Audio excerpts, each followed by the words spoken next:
Hey guys, Dr. Bodle here, and today we're going to be breaking down the things that you need to know when it comes to fat loss and being successful in the long term with weight loss in the context of hypothyroidism. And as always, if you like learning about natural ways that you can support your Hashimoto's and hypothyroid symptoms, remember to like and subscribe as I post new videos every Thursday.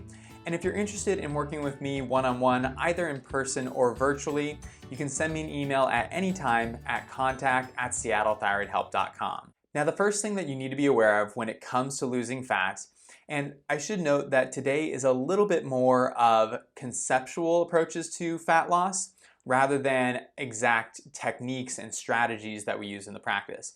I will throw a little bit of that in there, but I think sometimes we have to be in the right mental place. That way we can make sure that we're being consistent and having success. But getting back to what I was saying, fat loss is almost never easy, and it also isn't fast. I think we can all get bombarded with these advertisements and programs that make fat loss sound really easy and fast. You know, we always see those things that say, here's how to lose 10 pounds in 10 days. Once we get into that kind of social media algorithm, then we're seeing all those before and after pictures, and it seems like everyone else is doing this, and the results are coming right away. If we decide to make a change or invest in a program, and those results aren't happening in the same amount of time for us, then it makes us feel like we're failing. But what we need to keep in mind is that those programs and those before and after pictures are showing us the best possible outcomes. They're showing us the exceptions, not the rule. And many times, these are people that don't have other complicating health factors. And we always want to be aware that hypothyroidism changes the way that our metabolism works. Just like when your friend goes on a tropical vacation and you see those photos of the beautiful water and scenery, but you don't see the photos of the next morning after they got food poisoning from the restaurant and now they're in the bathroom for the rest of the day. You're only seeing a sliver of reality. You're only seeing what your friend wants you to see. And when we only see those high points and we compare it to our own lives, it can create this big disconnect. And like I said before, those feelings of failure and inadequacy can then tend to bubble up. So instead of thinking of weight loss as a quest to find that one magical dietary solution, then losing a bunch of weight and having it continue to come off on a regular basis until you reach your goal, realize that that is never going to happen.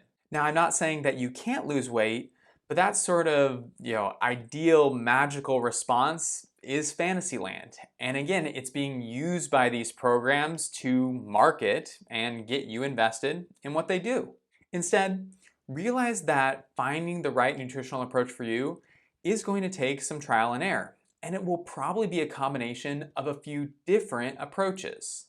While it is more typical to see a bit more weight loss in the beginning as you make some of those initial changes, afterwards, losing fat is something that typically doesn't occur in a linear fashion. I think we all wish it would, but it usually doesn't end up that way. Some weeks, you'll lose more weight than other weeks, and sometimes you won't lose any weight at all, and all of that is okay. But what I think can be really helpful is to focus on the big picture. Instead of tracking your weight every single week, look at the average of your weight loss per week over the span of a month. When I tell patients that a 1 pound per week average is a really great goal to shoot for, most of them kind of laugh at me and say, 1 pound, that seems like nothing. But if we extrapolate that over the long term, and I were to say to you, hey, what if we lost 52 pounds over this next year? Well, that sounds like a deal that most people would make. So keep the big picture in mind. And even though I think everyone would like fat loss to be faster rather than slower, there is benefit to consistency. If you can consistently lose weight over a long period of time, then your body is much more likely to adapt and recognize that, yeah, this is the new me. Rather than someone who goes on a crash diet and potentially loses weight in an unhealthy and rapid way, they have a much higher likelihood of gaining that weight back and then some. The second thing that we need to be aware of when it comes to fat loss is that we cannot ignore the impact of sex hormones, particularly estrogen. For people with high estrogen levels, or for people who have normal estrogen levels but low progesterone levels, which creates an imbalance between the two, there can be a lot of issues and a big struggle when it comes to losing weight. And the reason for that is because estrogen is very good at promoting the growth of tissue. So whether that increase in estrogen is coming from medications, estrogen promoting diseases, or you're accumulating more estrogen metabolites because you have poor detoxification systems, all of them can lead to situations where we promote more tissue growth. And in particular, we can promote the formation of fat. And when it comes to hypothyroidism and the associated change in metabolism, we know that things like hormonal imbalance and detoxification can be negatively impacted. So it creates one of those self-perpetuating loops that we love to talk about, where thyroid changes can lead to changes in sex hormone function, and then both of these areas can contribute to struggles in the ability to lose weight. And so while not everyone needs to go out and immediately get a full sex hormone panel on their blood labs, it is something that we need to be aware of, especially if you're noticing changes in symptoms and changes in weight that are occurring on a monthly basis or in a cyclical pattern. Something that I try to remind my patients of all the time is that changes of weight and gaining fat sometimes doesn't have to do with what you're eating. And even though you could be doing really great with your nutrition, if your hormones are off, if you're having changes in estrogen function, then it's possible that that aspect of your health could be the thing that's slowing you down. So as with any health symptom, we need to have a holistic approach and we need to consider all potential contributing factors. And finally, the last thing that you need to know to help you be successful with your fat loss is that you should track your changes in weight in association with other symptoms. A slow metabolism affects the entire body. So sure, we can be more prone to gaining unwanted fat, but we would also expect other thyroid symptoms to go along with that, including things like fatigue, feeling cold all the time, having poor skin, hair, and nail health, and being really slow to recover from bruising or injury. It's not unusual for one of my patients to say, I don't know where I got this bruise and I've had it for forever. And that's because, just like with our weight, our slow metabolism is impairing the way that we are rebuilding and healing that tissue. And if our metabolism isn't working well and we're not burning energy at a normal rate, well, what's the byproduct of energy burn? It's heat production. And if we're not utilizing our energy, then our body can be very cold. Even if we put you in the middle of the desert, in the middle of the summertime, you still might need a sweater. But I think a lot of us have a tendency to, when we set out to make some changes and improve our weight, really focus on weight and weight alone. And I'm letting you know right now, that's a bad way to do it. Weight loss should be a byproduct of good health, and all of our symptoms should improve together, rather than sacrificing how we feel, all in an effort to try to get the weight better. So just like I said before, that weight loss can sometimes be slow and sometimes be inconsistent, although it can be helpful to track that actual number on the scale. If we're checking these other metrics as well, it can really help us to determine whether we're moving in the right direction or not.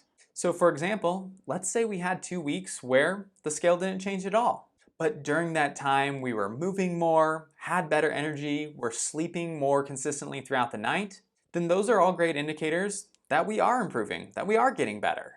And in that type of situation, even if our weight isn't changing, it's my belief that it will follow because we're seeing general improvements in our metabolism.